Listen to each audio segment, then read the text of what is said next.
Gloria a Dios. Isaías 30, versículos 1, algunos a partir del versículo 1 del capítulo 30 del profeta Isaías, en el nombre del Padre, del Hijo y del Espíritu Santo.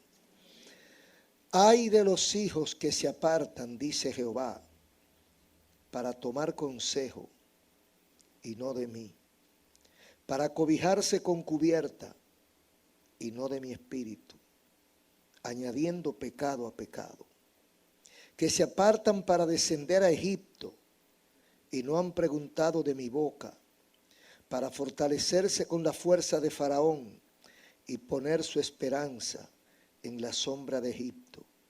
Pero la fuerza de Faraón se os cambiará en vergüenza y el amparo en la sombra de Egipto en confusión.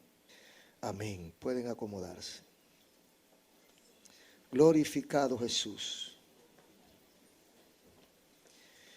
El tema que tenemos es: ay de los hijos rebeldes. Ay de los hijos rebeldes. Rebelde es aquel que decide hacer lo que le da la gana. Rebelde es aquel que se opone a toda regla. Rebelde es aquel que no está conforme con nada y que quiere establecer sus propios patrones, su propio criterio, y se rebela contra todo aquel que ha tratado de organizar, sea la familia, la sociedad, el local, lo sea, y se rebela contra todo. La rebelión especialmente es una característica de la juventud, porque cuando uno está joven uno cree que va a arreglar el mundo que uno encontró descompuesto. Ya después que usted pasa de los 60 y no pudo arreglarlo, usted deja de luchar por eso. Usted dice, déjame los días que me quedan vivirlo tranquilo. Pero cuando uno tiene 20, 18 años, uno encuentra tantas cosas mal puestas que uno cree que la va a organizar. Y por eso ustedes ven que todos los movimientos rebeldes están integrados por jóvenes de 30 para abajo. Todos los hombres grandes, los próceres, han tenido esa edad. Porque uno viene con la ilusión de cambio y que va a resolver y se rebela contra la sociedad establecida, contra los patrones que encontró y dice esto está mal. Pero no sabe que eso tiene 500 años así y que los otros también lo encontraron mal y no pudieron arreglarlo. Porque a veces lo que tiene que arreglar es uno mismo y arreglándose uno cambia las cosas. Entonces los hijos rebeldes son aquellos que deciden que no van a hacer lo que papá y mamá quieren.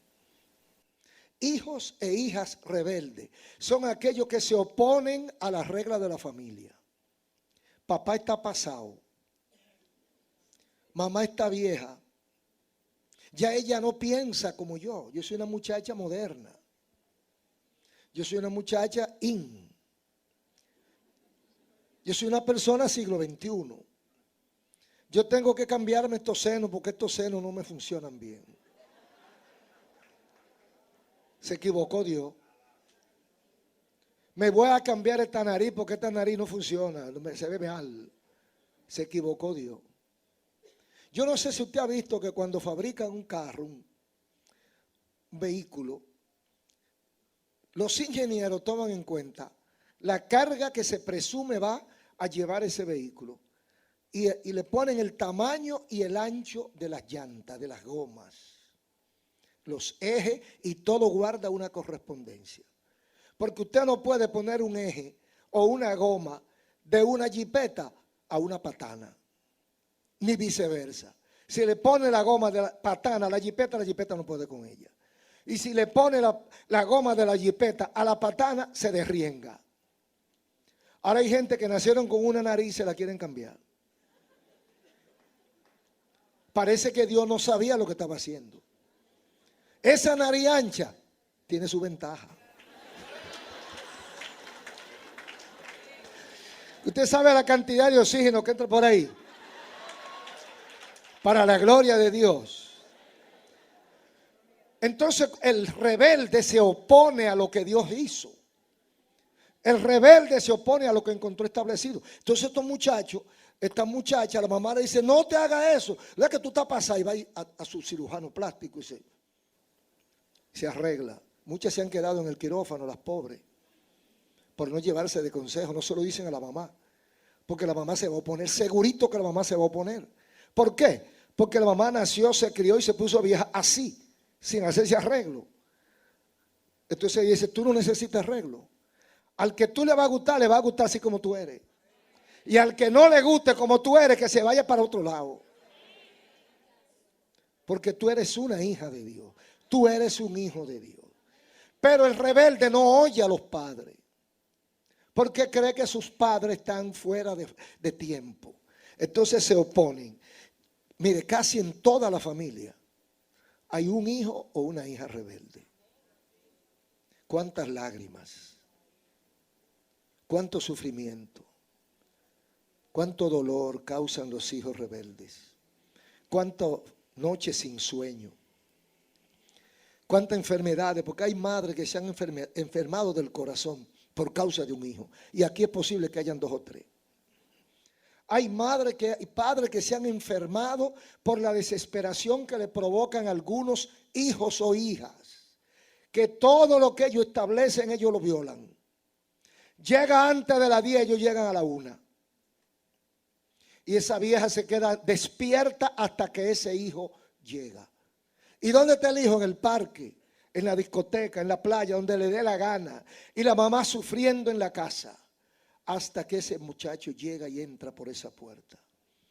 Hijo rebelde, si le dicen algo, es peor. Se va a la calle, esos amigos no te convienen. Ah, pero son mis amigos. Le dice a la muchacha, esas amiguitas te van a llevar por mal camino. Ah, pero esas son mis amigas, no son las tuyas. Rebelde. Contrario a lo establecido y a los consejos que se le dan. ¿Cuántos hijos rebeldes? Hay familias que tienen 2 y 3. Dios tenga piedad de esa gente. Porque eso no es fácil. Porque fíjese que el amor de padre y madre, a pesar de la rebeldía de sus hijos, no desaparece. A veces se aumenta. A veces mientras más rebelde el muchacho, más lo quiere. Ay, mi pobre loco. Sí, porque es un loco. Pero lo quieren así. Entonces, hermanos, estos sufrimientos, estas lágrimas de impotencia generalmente, porque usted quiere cambiarlo y no puede. Entonces son lágrimas de impotencia que sufren los padres. Pero fíjese que espiritualmente también hay hijos rebeldes. Hay muchos hijos rebeldes que cuántas veces le ha dicho Dios las cosas y ellos, cuántas veces Dios le ha trazado el camino que le conviene. ¿Qué va? Todos saben la voluntad de Dios cuál es, pero no le da la gana. Y si saben que Dios quiere esto, que Dios quiere que camine por la izquierda, se van a la derecha. Cuanto más lejos de Dios posible, ahí estoy. Mientras más lejos me pueda ir, mejor todavía. Ahí hay una iglesia, me voy por la otra esquina. Yo no quiero que nadie me hable de eso. Que Dios tenga misericordia. En la Biblia aparecen unos ayes. Yo no voy a hablar de todo, voy a hablar de 2 o 3. Ay es una interjección, una figura gramatical que expresa cambio de ánimo, que puede ser aviso, puede ser advertencia, puede ser pena, puede ser miedo, puede ser juicio, puede ser amenaza, pero cambia cuando usted dice ¡ay! Puede ser un grito, puede ser una desesperación, puede ser una declaración de incompetencia. ¿Cuántas cosas dicen 2 letras? ¡Ay! Entonces en la Biblia hay varios ayes dedicados a diferentes tipos de gente. El primero se lo vamos a dedicar a los necios. Y está en Isaías 5:20 y 22. Dedicado a los necios. Oiga cómo dice. Ay de los que a lo malo dicen bueno y a lo bueno dicen malo. Que hacen de la luz tinieblas y de las tinieblas luz. Que ponen lo amargo por dulce y lo dulce por amargo. ¿Cuánto conoce usted así? Usted le dice, el vicio es malo, dice, no es bueno. La droga es mala, no es buena. O sea, todavía ven el mal, tienen el asunto en la mano y están diciendo que no. Están discutiendo. A la luz le llaman tiniebla y a la tiniebla le llaman luz. A lo bueno le llaman malo y a lo malo le llaman bueno. ¿Qué es bueno para una cantidad de jóvenes de esta generación? Amanecer el fin de semana en una discoteca. ¿Qué es malo para esos jóvenes? Amanecer en una vigilia en la iglesia. Saque cuenta, ve cuál de los dos es el malo y cuál de los dos es el bueno. ¿Qué tú vas a conseguir en una discoteca en un fin de semana?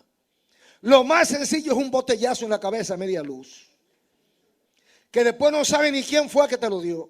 Es lo más sencillo. Porque también te pueden sacar de ahí a los muertos. O te pueden llevar a la policía esposado porque creen que fuiste tú. O se aparecen 4 o 5 tiros locos y se les pega en la cabeza a 2 o 3 que estaban sentados en una mesa. Ah, pero eso es bueno. Me estoy dando vida. Muchachitas a los 14, 15 años embarazadas. Para ella eso es bueno. Ahora, ¿cuál es el resultado? Porque las cosas se miden por el resultado. ¿Cuál es el resultado? Que a los 16 años tú serás una madre soltera, que no conseguirá ni para ti ni para tu hijo. Y que el muchacho que te hizo esa barriga, lo más que va a hacer la de 2 trompones o matarte para que no lo moleste. Ah, pero esa era la vida buena. ¿Qué va a conseguir en la iglesia? Paz, tranquilidad. ¿Qué va a conseguir en la iglesia? Control, dominio propio para esperar tu edad para casarte. Ah, no, pero eso es malo. Ay, tú te vas a meter a la iglesia. Ay, te metiste a vieja. Viejas son las que están abandonadas por la calle llenas de hijos. Viejas son esas que tienen 24 años y parecen una señora de 64. Que ya están hasta jorobadas de los golpes que le ha dado su amor. Amor. Aleluya. Pero le llaman bueno a eso y malo a esto. ¿Cuáles son los resultados de la iglesia? Familias estables, hombres y mujeres saludables, los chelitos les rinden. Compró su casita, le está pagando. Paga su colegio, cría a sus hijos en temor, en obediencia, en control de Dios. Ah, eso es malo. ¿Verdad que estamos locos entonces? Porque a lo malo le dicen bueno, a lo bueno malo. A lo dulce le dicen amargo, a lo amargo dulce. A la luz lo llaman tiniebla. Y a las tinieblas la llaman luz. Entonces eso es lo que dice aquí. Y en segundo lugar, ay de los sabios en sus propios ojos o en su propia opinión, y de los que son prudentes delante de sí mismo. Sí, porque hay gente que se la sabe toda. Usted no le puede decir nada porque ellos todo lo saben. Usted sabe que el que lo sabe todo es ignorante. Porque cuando usted se cierra creyendo que usted es el único que sabe, ya usted se declaró ignorante. Porque ya usted cree que es hasta ahí que llega el mundo. Como se creía antes de Colón llegar acá. No man plus ultra. No más de allá de ahí. Entonces, después del Atlántico no, se acabó el mundo. Porque no conocían lo que había aquí y de lo que se estaban perdiendo. De lo mejor del mundo, América. Y si no, pregúntele a ellos que están viejos todos ya. Comenzando por las propias ciudades. Y nosotros empezando. Que aquí estamos empezando con la energía de la juventud, disfrutando la bendición de Dios. Entonces, cuando usted cree que lo sabe todo y se cierra y nadie le puede corregir, usted se está declarando ignorante. Porque el sabio siempre quiere aprender más. Porque el sabio descubrió que ahora es que le falta. Entonces dice aquí, ay de los sabios en sus propios ojos. Mira, mi hijo, no haga esto por esto. Mira, no, hazlo así. Cuando tú ibas, yo venía. Yo me sé eso. Mira que no corra mucho en la carretera o en el vehículo. Y usted ve que le pasan a unos muchachos en una motocicleta. Usted viene a 110, 120 y ellos pasan como que usted está parado. Usted lo ve por allá que la colita le hace así. Pero eso es bueno para ellos. Y dígale algo. Dígale algo para que vea cómo los rellenan. Porque ellos se la saben toda. El que se la sabe toda no se sabe ninguna. Entonces dice, ay de esos sabios en sus propios ojos y de los que son prudentes delante de ellos mismos. Son necios, hermano. Contrario a la realidad. Y en tercer lugar dice Isaías, ay de los que son valientes para beber vino. ¿Cuánto hay de eso? Y hombre fuerte para mezclar bebidas. Esos que amanecen como una uva. Pero son sabios, valientes para beber, pero no para resolver los problemas de su casa. Valientes para coger el sueldo y dejarlo en una discoteca, en un lupanal, pero no son valientes para trabajar en su casa y enderezar su familia. Hay de esos valientes que solo son valientes para beber vino. Solo son valientes para estar en la calle. Solo son valientes para tener 4 o 5 amores regados. Pero no son capaces de sostener una sola casa. Valiente. Valiente entre comillas. Valiente para beber vino. Y hombre fuerte para mezclar bebidas. Ahí no le gana a nadie. Pero póngalo a hacer un trabajo. Ay, estoy cansado. Ay, tengo sueño. Pues tiene que tener sueño. Si está desbaratado. Lo que vive bebiendo romo. Una persona que haya malgastado su vida en esa condición, tiene que, aunque usted lo vea, el follaje dice que está joven, está desbaratado por dentro. Y de cualquier empujón es al suelo que va. Porque se destruyó a sí mismo, porque era valiente para beber vino. No era valiente para trabajar. No era valiente para estudiar. No era valiente para decirle no al vicio. No era valiente para decirle no a las malas costumbres. Era valiente solo para beber. Lamentablemente eso se cosecha. Eso se cosecha tarde o temprano. Entonces además dice Jeremías, hablando ahora, dedicándole este ay a los explotadores. Versículo 13 del capítulo 22 del libro de Jeremías. Ay del que edifica su casa sin justicia, sirviéndose de su prójimo de balde y no dándole el salario de su trabajo. A eso se le llama explotadores o abusadores. Hay muchas cosas ahí. Hay personas que abusan de su poder y le quitan la tierra al otro y construyen ahí. Y se hacen ricos en esa forma. Hay otras personas que ponen al otro a trabajar y después no le quiere pagar. Hay de ellos, dice la Biblia. O sea, el ay de Dios hay que prestarle atención. No es el ay de una persona cualquiera. Cuando Dios dice ay, es una amenaza. Es una amenaza de juicio. Cuando Dios dice ay, una interjección con signo de admiración.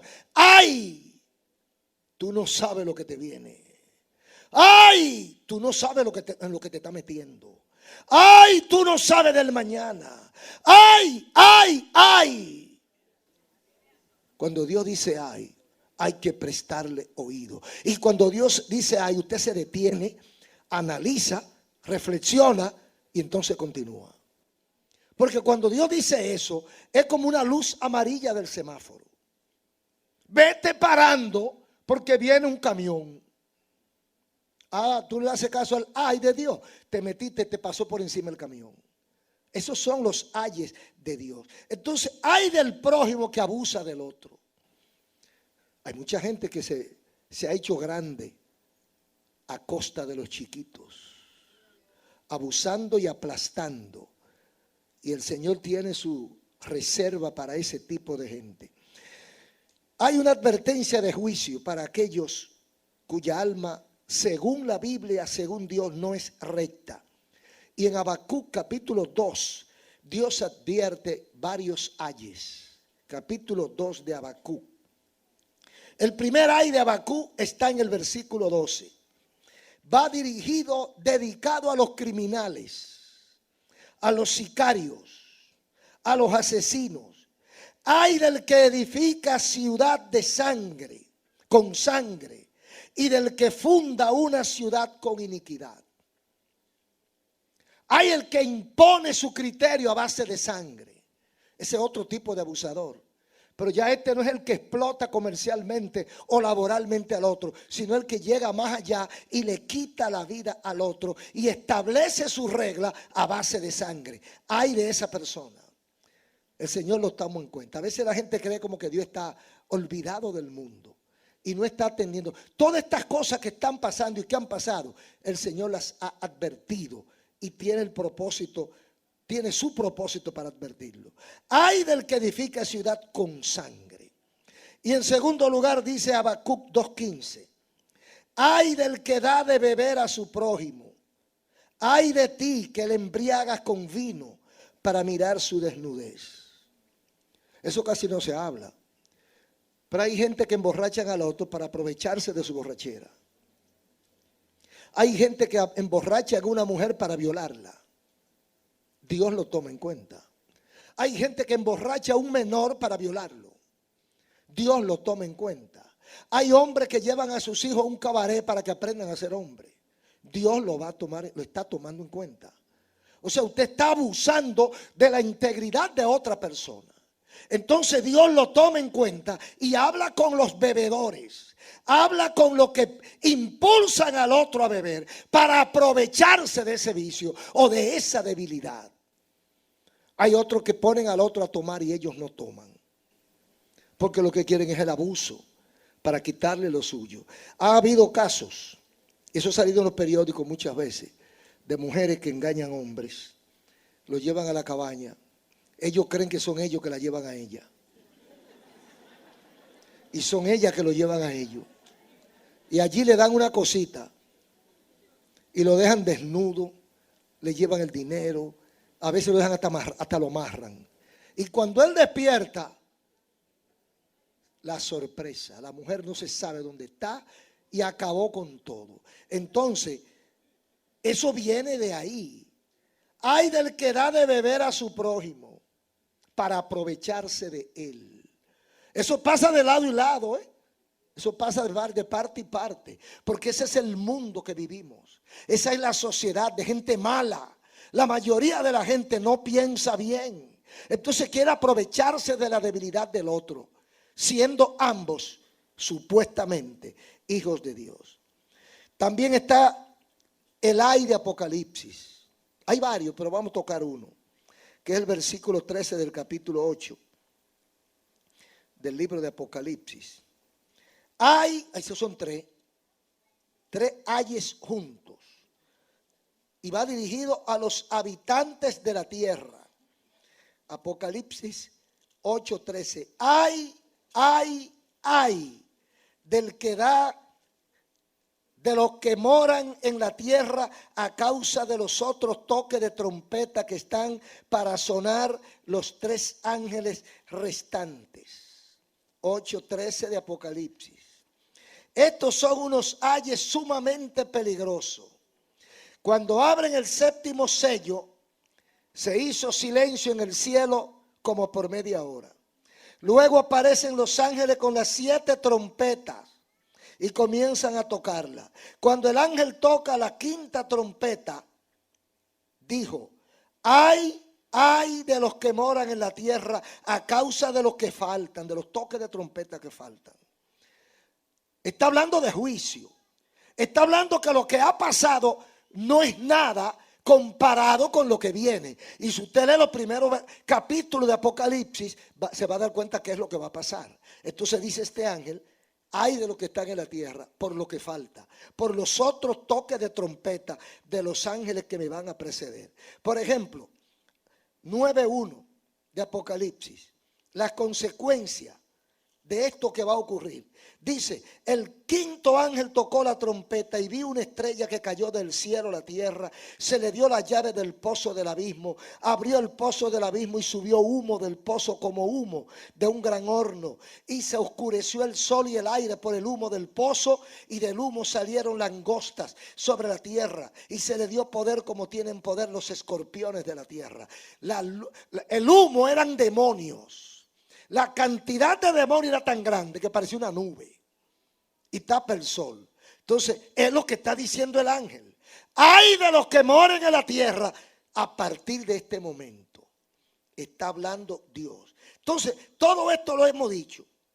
Y está por ejemplo el ay de la gran Babilonia en 18 de Apocalipsis 9 en adelante. Dice: y los reyes de la tierra que han fornicado con ella y con ella han vivido en deleite llorarán y se lamentarán sobre ella cuando vean el humo de su incendio, y parándose lejos por el temor de su tormento, diciendo: ay de la gran ciudad de Babilonia. Está hablando Dios. Hemos mencionado estos ayes para que entendamos qué es lo que Dios está diciendo en Isaías capítulo 30. Ay de los que se apartan de mí. Había un conflicto en Judá, vecino de Israel. Había un conflicto político-militar. Y había una emergencia porque había una amenaza de invasión por los ejércitos más crueles que en ese tiempo existían, que eran los ejércitos caldeo asirio. Gente que comían gente viva, gente que mataban por ver la sangre salir. Y ese ejército grande, poderoso, había amenazado a Judá, el pueblo de Dios, pequeño, con un ejército pequeño, y todo era pequeño porque ellos eran un pueblito. Cuando ellos se sienten amenazados, es como cuando usted tiene una demanda que usted no puede compensar. Hay situaciones que se presentan en nuestra vida que nosotros nos turbamos, hombres y mujeres, adultos y jóvenes. Hay situaciones que se nos presentan, amenazas directas, que usted dice: ¿y qué hago ahora? Y a veces uno como que flaquea y le quiere echar mano a lo que sea con tal de resolver su problema. Entonces Judá está en una situación en que Asiria ha dicho que va a acabar con ellos. El rey se atribula, las autoridades se atribulan. Judá era un pueblito que no podía defenderse de ese monstruo. Pero sin embargo, ¿por qué ellos existían? ¿Por qué ellos no habían sido destruidos? Porque siempre Jehová los había defendido. Dios había sido su protector. Dios había sido su ayuda, su guía. Dios había peleado por ellos. Pero en este momento ellos como que se han olvidado. Porque a veces la prueba es tan grande que a uno se le olvidan las cosas. Ellos estaban atribulados, entonces se reúnen. Se reúne el pueblo, se reúnen los asesores militares y políticos y le dan un consejo al rey. Y le dicen lo que el rey debe hacer para resolver el problema, que lo está, un problema de Estado, un problema de sobrevivir o morir. Y se reúnen y le aconsejan una alianza estratégica. Habían dos potencias: los asirios al norte del Éufrates y los egipcios al sur.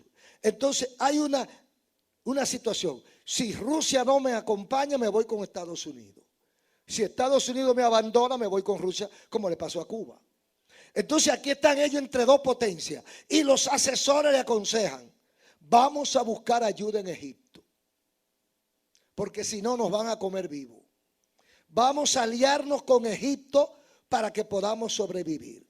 Entonces ahí es donde viene el capítulo 30 de Isaías. En esta circunstancia, cuando ellos están maquinando buscar protección en Egipto. ¿Quién era Egipto? El enemigo por antonomasia de Dios.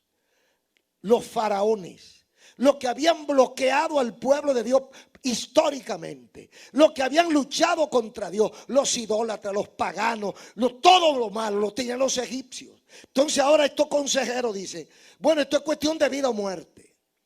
Usted sabe que a veces en nuestra vida espiritual se presentan situaciones en que usted dice la solución es esta, pero la Biblia dice que no. Dios dice que no, pero es lo único que yo veo. Bueno, lo único que tú ves no quiere decir que sea lo único que que exista. Porque a veces usted cree que con su fuerza va a resolver, y cuando con su fuerza no puede, entonces busca la del vecino. Israel nunca había necesitado a nadie para sobrevivir. El pueblo de Dios había sido bendecido y defendido por Dios. Entonces, en esta circunstancia, los padres espirituales le aconsejan que busquen ayuda con los impíos. Mire, cuando nos aconsejen que busquemos ayuda fuera de Dios, entienda que es el diablo que lo está diciendo. Dios no me responde, voy donde el brujo. Eso es un gancho feo. Hay gente que leen la Biblia y se atreven a eso.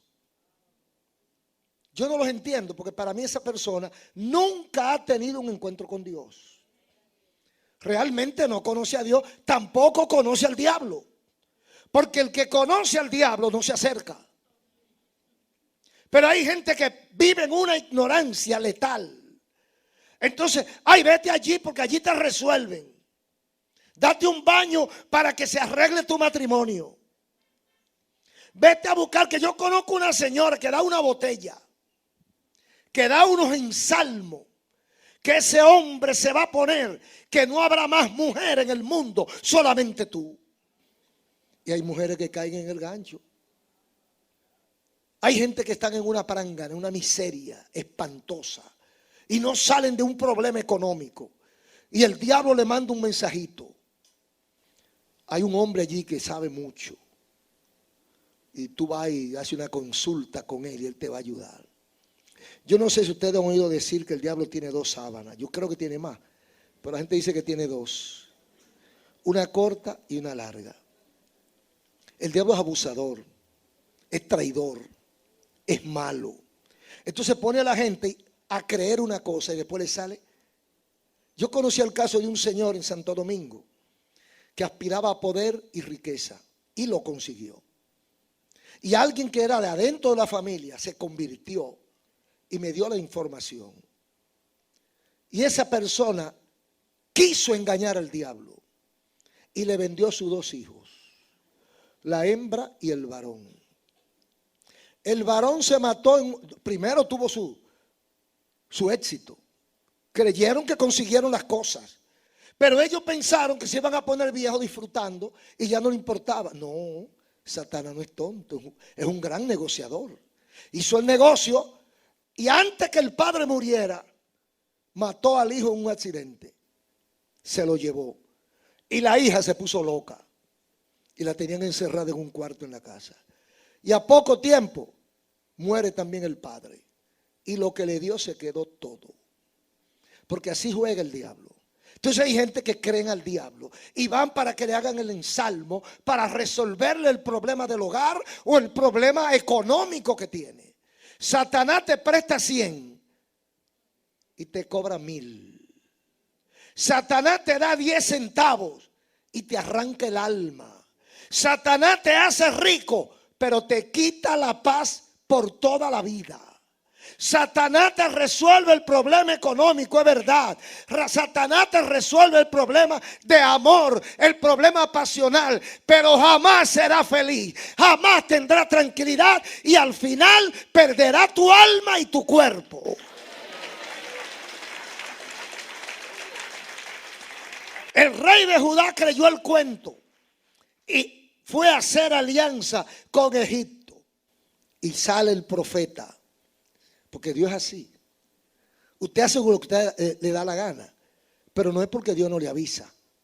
Usted váyase para donde usted quiera, invente lo que usted quiera, pero sepa que Dios le avisa y depende de usted hacer o no hacer, obedecer o rechazar, y los resultados también vendrán de acuerdo a eso. Entonces Dios manda al profeta Isaías y le dice: ay de los que se apartan, dice Jehová, para tomar consejo y no de mí, para cobijarse con cubierta y no de mi espíritu.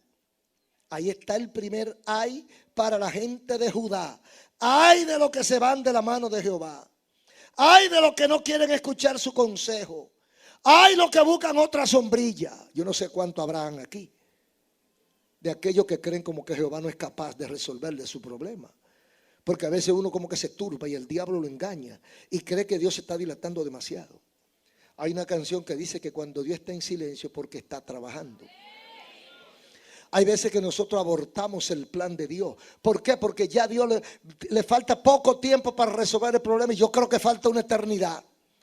Y me adelanto y explota la cosa y jamás en la vida vuelvo a levantar cabeza. Entonces Dios le manda el profeta: ay de los que se apartan, ay de los hijos rebeldes, ay de los que dejan de oír mi consejo, ay de los que se salen de mi cobertura, ay de los que creen que ya yo no tengo capacidad, ay de los que creen que van a encontrar otro que pueda más que yo. Oiga, pero qué necios somos cuando creemos que alguien puede ayudar a Dios. Hermanos, todo lo que nosotros vayamos a hacer nos conviene ponerlo en la mano de Dios. Ahora, el problema para mucha gente es que quieren que Dios funcione como ellos creen. Señor, yo tengo una enfermedad y quiero que tú me la sanes. Entonces usted tiene su forma.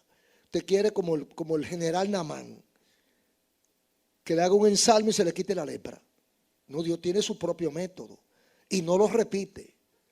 Dios le mandó a decir con el profeta: vete a bañar al Jordán. Esa fue la forma. Hay veces que una persona, Dios le saca un cáncer de raíz, lo sana en un instante.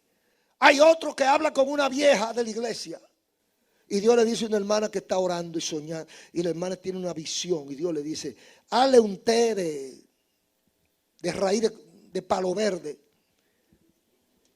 y dale ese té 3 veces en el nombre de Jesús. ¿Cómo hizo Jesús con el lodo?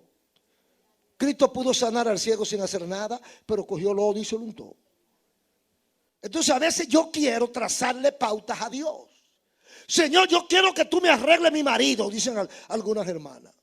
Pero ¿cómo tú quieres que lo arregle? Que lo traiga dando gritos pidiéndome perdón. Así es que tú quieres que lo arregle para tu orgullo se suba. No, Dios tiene otra forma de arreglarlo. Por allá, sin tú darte cuenta, él encontró a alguien que le habló. Por allá, sin tú darte cuenta, alguien tocó el corazón y él se humilló y pidió perdón y entregó su vida a Cristo. Ahora él viene y no te dice nada. Se queda callado, pero tú notas como que algo raro hay. Porque cosas que hacía no las está haciendo. Su comportamiento va transformándose poco a poco. Entonces usted dice: pero ¿y qué pasó? Y comienza a escarbar, como hacen las mujeres. Empieza a averiguar y a atar hilos, a atar cabos, hasta que encuentra la realidad. Y dice: oye, pero el Señor me escuchó y yo no me había dado cuenta. Porque a veces nosotros tenemos nuestra línea. Es así. No, hermano, no es así. Dígale: Señor, sea hecha tu voluntad. El Señor sabe más que nosotros. Y por lo que enseña la Biblia, le garantizo que lo que Dios hará es muchas veces mejor que lo que usted iba a hacer. Y quizá usted lo abortó porque no quiso esperar. Eso le pasa también a veces a mucha gente que se quieren casar y se desesperan y se casan con la persona menos indicada. Y la persona que Dios le tenía la desprecian porque ya está comprometido. Hemos creído en el Señor. Entonces, el profeta va y le dice al rey: ay de los que apartan de Jehová para tomar consejo y no de mí, para cobijarse con cubierta y no de mí. Entonces sigue diciendo las consecuencias, añadiendo pecado a pecado. Acumular pecado es peor que acumular pólvora. Usted acumula mucha pólvora y corre el riesgo de que explote. Usted acumula pecado y quiera usted o no quiera, va a explotar. Y cuando explote, los pedazos van a caer lejos. Dios le dice a ellos: están añadiendo pecado a pecado. Añadiendo pecado a pecado. Se han apartado de mí y están aumentando su rebeldía contra mí. Ay de los hijos rebeldes. Entonces hay una justificación entre comillas. ¿Por qué? Porque están amparados en una necesidad ficticia. Se constituyen en comisión. Versículo 2, capítulo 30 de Isaías. que se apartan para descender a Egipto y no han preguntado de mi boca para fortalecerse con la fuerza de Faraón y poner su esperanza en la sombra de Egipto. Siempre que nosotros cometemos un error lo justificamos. Nadie lo hace de que a propósito. Fue que me tentó. Ay, hermano, que cayó en pecado. No, que fue que me tentó. Mire, hermano, que usted cogió ese dinero y... Ay, hermano, que yo tenía una necesidad. Ay, que yo estaba tan mal, que cuando yo ese dinero tan fácil y que me podía resolver el problema. No fue que yo me lo cogí, fue que lo cogí prestado. Y como lo encontraron, entonces dice que lo va a devolver. Si no lo encuentran, las cosas se quedan así como están. Entonces, ¿qué hizo Judá? Como Dios no actúa rápido, como Dios parece que se durmió y el rey de Asiria viene a acabar con nosotros, se justifica que yo vaya a Egipto. Algunos dicen, como Dios no me ha sanado, se justifica que yo vaya al brujo. Como Dios no me endereza, no me arregla mi matrimonio, se justifica que yo acuda a Satanás para que me resuelva el problema. Añadiendo pecado a pecado. El pecado nunca tendrá justificación. Y el pecado siempre tendrá consecuencias negativas para todos. Todo el que se aparta de Dios va a pagar las consecuencias. Todo el que deja a Dios debe entender que si Dios no lo hizo, no hay nadie que lo va a hacer. Entonces se apartan y descienden a Egipto. Y dice, y Dios se queja. Y dice, no han preguntado de mi boca. Sí, porque a veces tomamos decisiones sin saber qué dice Dios. A veces tomamos ciertas decisiones importantes en la vida personal o de la familia sin hablar con Dios. La Biblia dice que si nosotros, dice Cristo, hasta ahora nada me habéis pedido. Todo lo que pida al Padre en mi nombre yo lo haré. ¿Cuándo? Cuando Él quiera. Porque somos desesperados. Entonces nosotros nos justificamos en la necesidad que tenemos. Ah, yo lo hice porque estaba mal. Yo cogí eso porque mis hijos estaban muriendo de hambre. Lo mal hecho no se justifica nunca. Si usted necesita, usted puede hablar, porque esa bocota se la dio Jehová para que hable. Ay, que yo trabajo en tal sitio y se están perdiendo las cosas, pero es que yo tengo 3 hijos y no tengo ni para la leche. Habla con tu jefe. Dile, jefe, caballero, el nombre.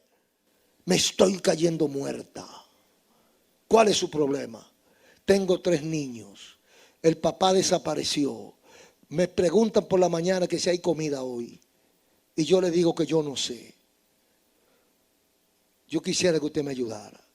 Tiene que ser un blog de, mire, yo no sé de qué. Para que no se le ablande el corazón y le ayude. Quizá en el momento y quizá también para después. Ah, no, pero usted primero ora. Usted habla con Dios. Señor, estoy en una situación crítica y necesito que me dé la mano. Y yo voy a tirar el anzuelo para que tú me ayudes. Y usted hace su diligencia. Pero la diligencia usted la va a hacer honestamente, correctamente, dentro de los parámetros bíblicos. Usted no puede coger lo ajeno para resolver un problema, porque usted tenga necesidad. Es como la gente que quiere justificar el crimen en la calle porque no hay educación, porque los muchachos de la calle son pobres, porque no tienen oportunidad de trabajo. Eso es justificando la criminalidad. No, usted no tiene que robar, aunque se muera de hambre, usted no tiene que robar. Usted tiene otra forma. Si usted trabaja honestamente, si usted suda como dice la Biblia, usted va a resolver su problema económico de manera mediocre o satisfactoria, pero usted lo va a resolver. Pero hay gente que quiere que las cosas le caigan del cielo. Yo pienso mucho en la juventud que no tiene trabajo. Hemos conocido personas cuyos nombres nos reservamos, que han progresado donde la gente cree que no se puede. Había un señor cerca de donde nosotros trabajábamos, que empezó con un anafre en una esquina a vender yaniqueque. a vender yaniqueque, pero se esmeraba haciendo su yaniqueque bien hecho. Y estaba a las 6 de la mañana y ¡pa! Vendiendo yaniqueque. Y todo el que iba por ahí tenía que ver ese yaniquequero ahí en la 5, 6, 7, 8 años después. Usted veía una cadena de jipetas haciendo turno para comprar yaniqueque, donde ese señor, que ya no estaba en una esquina con un anafre, ya tenía una casa. Pero es un trabajo muy humillante. No, no hay trabajo humillante. Todos los trabajos son iguales. Su nombre lo dice. Trabajo. Uno no quiere hacer ninguno, pero todos son humillantes y todos son sacrificiales. Entonces, el que quiere, puede. El crimen, el robo, la delincuencia jamás estará justificada ni por falta de educación, ni por falta de oportunidades, por falta de Dios en el corazón, por falta de conocer a Dios. Porque son hijos rebeldes que han querido transformar el mundo a su propia manera.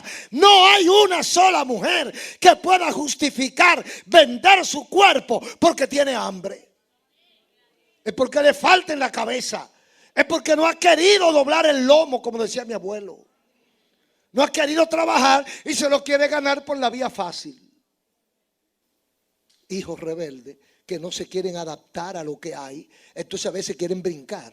Hay muchos jóvenes que no llegan a los 30 años porque ellos consideran que es mucho tiempo para ser rico. Ya a los 23 o 24 años ellos quieren ser multimillonarios y ya ustedes saben por dónde se van. Pero eso de la manera que se sube, así mismo se baja. Y se baja para no pararse más. Hijos rebeldes que han dejado a Dios, han dejado el consejo divino, han dejado de confiar en Dios, han dejado de creer en Dios para ellos mismos resolver su problema o auxiliarse con el diablo, con Egipto allá en el mundo. Entonces el Señor les llama la atención. No me han preguntado a mí para fortalecerse con la fuerza, para ir a buscar fuerza donde Faraón y poner su esperanza en la sombra de Egipto. Óigame, se pudiera pasar que un ignorante, un inocente cometiera ese error. Pero usted sabe lo que es el pueblo de Dios, Judá, que había visto la maravilla de Dios. Ahora en este momento de crisis, dudar de Dios y auxiliarse con sus enemigos naturales. Dios se sintió avergonzado de ellos. Dios se sintió ofendido como se siente con cada uno de nosotros cuando lo posponemos a Él para hacer lo que nos da la gana. Usted tiene un hijo incorregible. ¿Qué usted tiene que hacer? Ponerlo en las manos del Señor. Lo primero que usted tiene que reprender esos demonios que están intranquilizando a su hijo. No, pero mire, no hay psicólogo que pueda con él. No, ni habrá tampoco. No hay psiquiatra que no lo hay, es que no lo hay. Porque el problema es espiritual. Es un demonio de rebeldía que tiene ese muchacho y tú no lo matas y no lo corriges. Entonces van a buscar ayuda para otro lado. El cristiano, el que tiene un poquito de conocimiento de Dios, lo primero que debe hacer es buscar la ayuda de Dios. Dios le dice a Judá: no me preguntaron a mí y se fueron a Egipto a buscar consejo. Es inaceptable. ¿Cómo usted deja a Dios para irse a donde los ídolos a preguntarle qué hace? ¿Verdad que si nosotros fuéramos Dios lo hubiéramos desbaratado? Fíjese, hay dos preguntas. ¿Es pecado buscar ayuda a quien pueda o quiera brindarla? ¿Cree usted que es pecado eso? Entonces, ¿en qué consistió el pecado de Judá? Porque ellos lo que hicieron fue buscar ayuda. Lo que pasa es que la buscaron donde no era. Primero ignoraron a Dios y se olvidaron que la dependencia de ellos de Dios era vital. Ellos sin Dios no podían vivir porque ellos eran hechura del Señor. Entonces ignoraron su propia naturaleza para irse a otro sitio a buscar ayuda. Y buscaron ayuda con los impíos enemigos del Señor, como si Dios se hubiese negado a dársela. Y yo le pregunto a los amigos y los hermanos: ¿te ha negado Dios su ayuda alguna vez? ¿Ha cerrado Dios la puerta del cielo para no escucharte? ¿Te ha abandonado Dios en los momentos de crisis? Entonces, ¿por qué no consultas con Él? Entonces, ¿por qué no te ajustas al patrón divino? ¿Por qué no hace la voluntad de Dios? ¿Por qué no escucha lo que Dios dice a través de su palabra y obedeces? Ah, no, porque somos hijos rebeldes que queremos hacer lo que nos da la gana. La Biblia es muy vieja, está pasada. Ese evangelio yo me lo sé de memoria. Ese pastor, yo estoy cansado de oírlo con lo mismo. Pero tu problema sigue y el de él no. Él resolvió su problema y tú no lo has resuelto. Entonces mira dónde está el secreto. Entonces queremos buscar nuestra propia ayuda donde no debemos hacerlo. Entonces dice el versículo 3, que aquí viene el fraude. El fraude que es normal. El fraude en el pecado es normal. La traición en el mundo es normal. Fíjese cómo dice: pero la fuerza de Faraón se os cambiará en vergüenza, y el amparo en la sombra de Egipto en confusión. Oiga bien, el poderío de Faraón y de Egipto, la grandeza de ese país, se convertirá en vergüenza para ustedes. Después, ustedes significarán para ellos una carga inaceptable, una carga insoportable, vergonzante. No querrán saber de ustedes, lo martirizarán, los humillarán, se burlarán de ustedes y ustedes vendrán a ser una vergüenza. Y el amparo en la sombra de Egipto será para ustedes una confusión, porque entonces no van a entender qué fue lo que pasó. Pero está claro en la Biblia qué fue lo que pasó. Dejaste a Dios, tu vida será una confusión. Dejaste a Dios, tu vida será una vergüenza, porque el único que te respeta es Dios. El único que te limpia es Dios. El único que le da sentido a tu vida es Dios. El único que te levanta es Dios. El único que te escucha en cualquier momento es Dios. El único para el cual tú vales es Jehová de los ejércitos. ¿A dónde iremos nosotros que nos hagan más caso que a la presencia de Dios? ¿Quién te ama tanto como te ama Dios? ¿Quién te conoce como te conoce Dios? Entonces, ¿por qué busca otra ayuda? ¿Por qué te rebelas contra Dios? ¿Por qué no vienes? ¿Cuánta gente fracasada, amigos y hermanos? ¿Cuánta gente frustrada?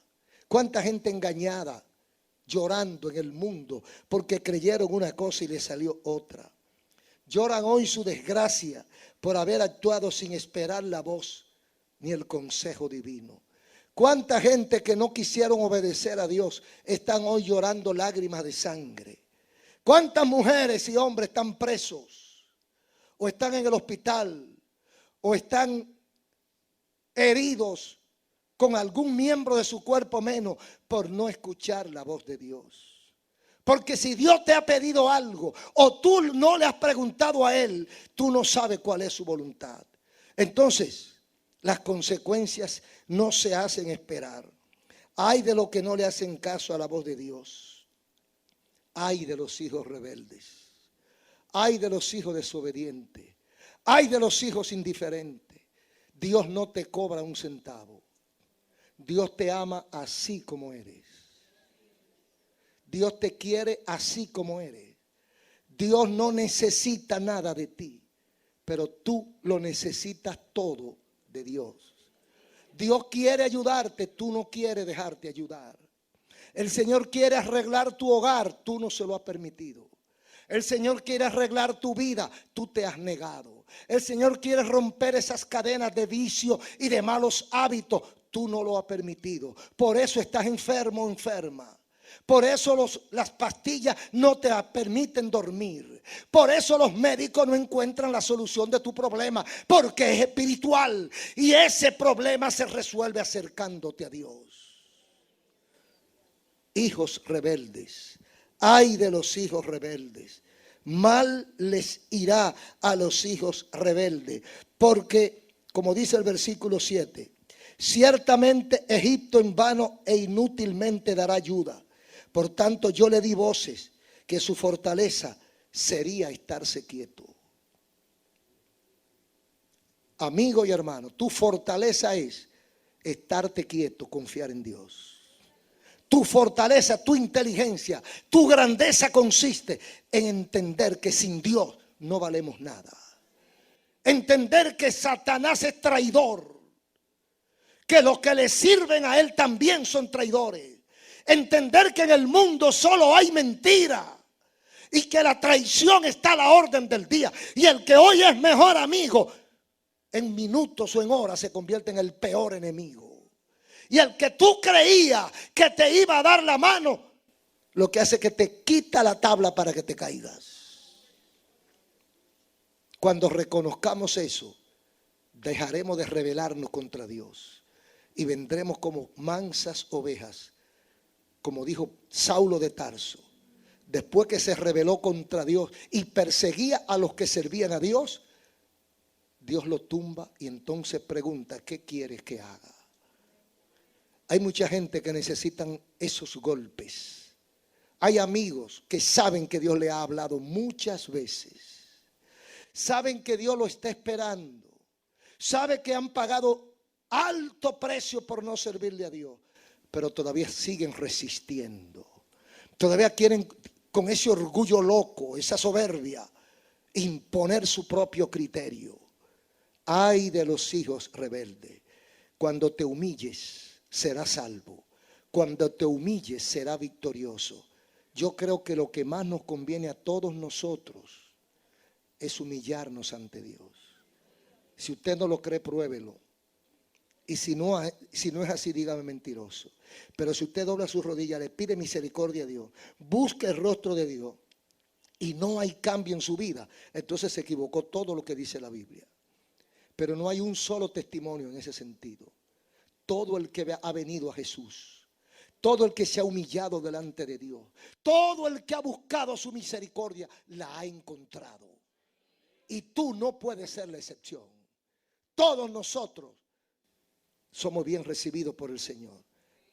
Ay de los hijos rebeldes que persisten en alejarse de Dios. Termino con esto. Hay gente que Dios lo ama, le expresa, lo llama y nada. Y cuando sienten el golpe que ya no pueden más, entonces Señor.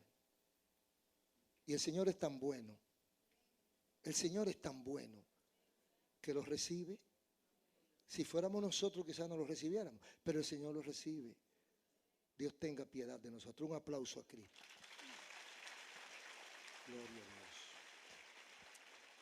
Muchas gracias te damos, Señor.